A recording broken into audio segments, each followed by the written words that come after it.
చిన్నపల్లి గ్రామం. చిన్నపల్లి అనే ఒక చిన్న పల్లెటూరు. ఆ గ్రామం చుట్టూ పచ్చని పొలాలు, మధ్యలో పెద్ద చెరువు, చెరువు పక్కనే మర్రిచెట్టు.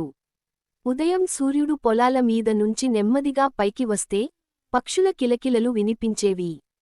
గ్రామంలో అందరూ ఒకరికొకరు తెలుసు.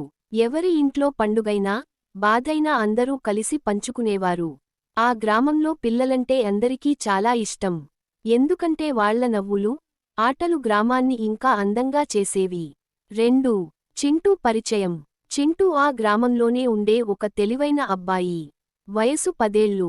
ఉదయం లేచిన వెంటనే అమ్మకు పనుల్లో సహాయం చేయడం, ఆ తర్వాత నాన్నతో కలిసి ఆవులను చూసుకోవడం అతని రోజువారీ అలవాటు. చింటూకి స్కూల్ అంటే చాలా ఇష్టం. ఎందుకంటే స్కూల్ అయిపోయాక స్నేహితులతో కలిసి ఆటలు ఆడుకునే సమయం వస్తుంది. 3.